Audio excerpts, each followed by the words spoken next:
ورحمة الله وبركاته. ازيكم يا حبايبنا، عاملين ايه؟ يا رب تكونوا بخير كل عيدكم يا رب. النهارده معاكم من يوميات تيتا بطة. هنعمل معاكم فاصوليا خضراء كنت جايباها من السوق، كنت موريالكم. وهنعمل فرخة من اللي الفراخ الحمر دي. هنا حبة زيت هما، انا نحط فص ستيك هما. الفصلة اللي هنعملها للفاصوليا. معانا حبايبنا بتاع ده حبة هان وفلفل اسمر وورق لورا وسنة قرفة صغيرة وحبة بتاع ده وحبة جنزبيل بتاع ده الصغيرة اللي هي الجنزبيلة. نحط الفلفل الأسمر رخر يتحمص بريحته حلوة.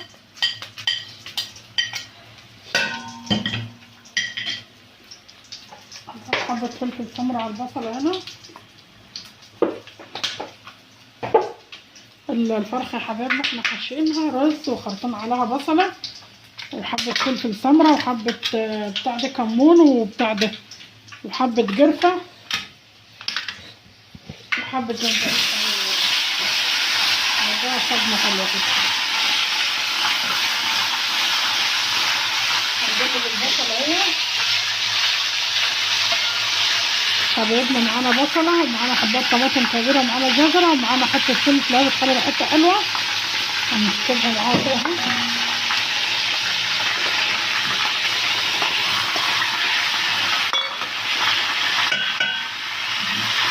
هنحط بتاع ورق اللورا على الفرن. عايزين نحط ملح عشان ايه؟ عشان تستوي، عشان دي فرخة الفراخ الحمر دي يا حبايبنا بتبقى زي الفراخ البلدي بتاخد نار، لانها فرخة حمرا من اللي هم ايه اللي بيزيدوا الكبار اللي بيزيدوا. اديها صدمة حلوة كده ومسخنين لها مية البتاع. يا حبايبنا غسلتها حلوة وجرمتها اهي وغسلتها حلوة. نحط البصلة لسه اهي، نحطها في البصلة تاخدلها تشويحة كده في البصلة. انا مش بعملها مش بسلقها في مية سخنة ولا حاجة، لانها صبحة وحلوة وخضار ما بحطوش في مية يعني. نحطها في البصلة كده تاخدلها تشويحة. بعدين ايه بعد ما تاخدلها تشويحة حلوة معايا كيس صلصة اللي انا كنت عاملة معاكم في الفريزر، عشان الخلاط عندي برضه لسه مش عملت جلدة الخلاط بايظة الدرج، وهعمل صلصة من الفريزر دي. لسه تكون هنا اهي.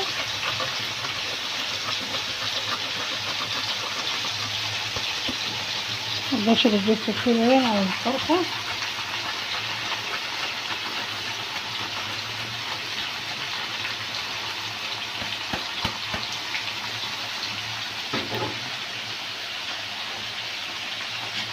احنا بنضل نشوح في دي كده في البصلة كده لغاية ما نشوحها تشويحة حلوة. نحط عليها حبة قرفة ونحط عليها الصلصة. ده تشويحة حلوة كده في البصل كده.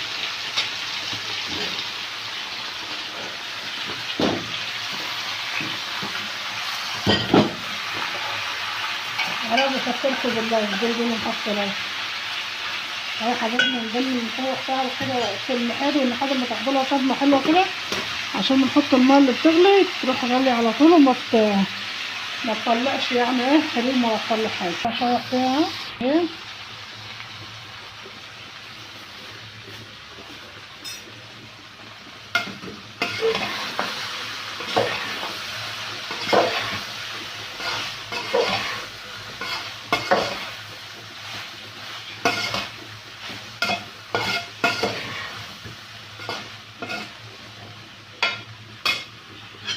حطينا يا حبايبنا المية اللي بتغلي على اللي بتاع لسه حطاها. والله كان بيجيب لي شعرية من بره مش لقيته حد يصور هنا. لو حاطه ميه في الكتل تاني عشان ازودها. بعد ما خدت صدمه حطيت الميه كانت بتغلي على طول وما بتعملش ريم ولا حاجه. واللي فوق ده فلفل اسمر، الفلفل الاسمر الصغير.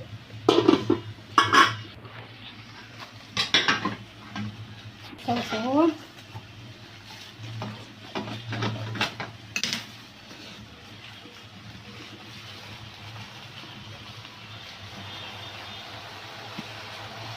بقى بنوطي النار عليها بقى يا حبايبنا، وهي بقى بتفك روحها.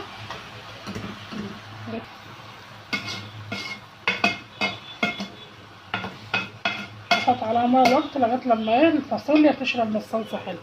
احط عليها كده هتفك بتغلي برضه طبعا الميه واللي انتوا الجقد اللي انتوا حابينه تحطوه طبعا ما انتوا حابينه يعني. عايزين ميتها كتيره ميتها شويه، احنا كده بالنسبه لنا حلوه. هنحط عليها بتاع ده هو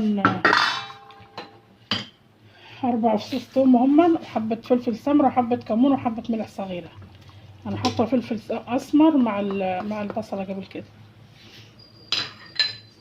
هنقلبها هي كده استوت. انا احط على ريحتها حلوه. هتغلي بس غلوتين كده ولا هنطفي عليها.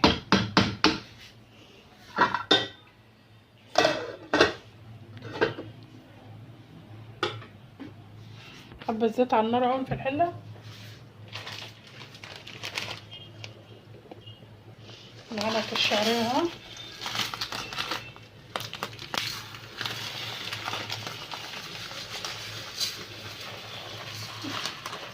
كتير قلنا في الشعريه وتحمير الشعريه حبايبنا زي ما اتفقنا قبل كده مش بالزيت الكتير.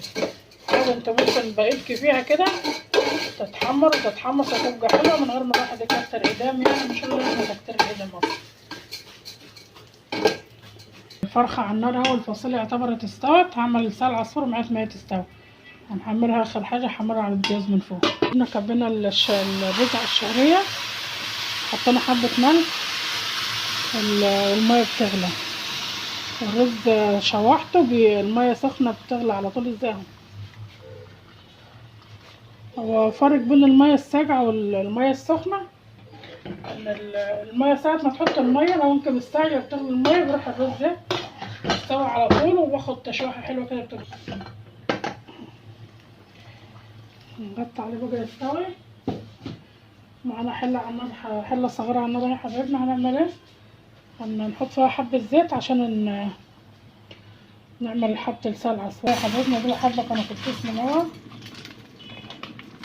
هنزود حبه كمان وهنوطي بقى عليها نحمصها تحميصها، نحملها حلو كده والنار هاديه كده بتخليها متحمصه حلو.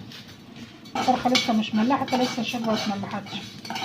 ودي يا حبايبنا فرخه حمرا عامله زي البلد، يعني خساره الواحد جاي يستمتع بالشوربه بتاعتها.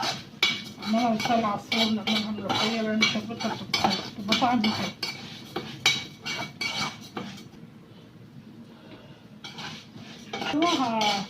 هقطع عليها بس مش خلاص تتحمر جامد لان السخونيه هتزودها تاني لغايه لما الفرخه تستوي عشان املحها بس. غدينا معاكم النهارده يا حبايبنا الفاصوليا الخضراء والرز، وعملنا فرخه اهون وشوربه لسان عصفور. الفرخه يا حبايبنا استوت عامله ازاي، استوت والحشو بتاعها مستوي اهو. الحشو بتاعها مفلفل وجميل عامل ازاي. اتفضلوا الغدا معانا كليتكم، يا مرحب بيكم، وان عجبكم المحتوى بتاعنا. حبايبنا اللي بيشوفونا لاول مره يشرفنا ان هم جرس، وحبايبنا اللي معانا من الاول يعملنا لايك حلو كده وكومنت حلو. كل سنه وانتم طيبين جميعا، والسلام عليكم ورحمه الله وبركاته.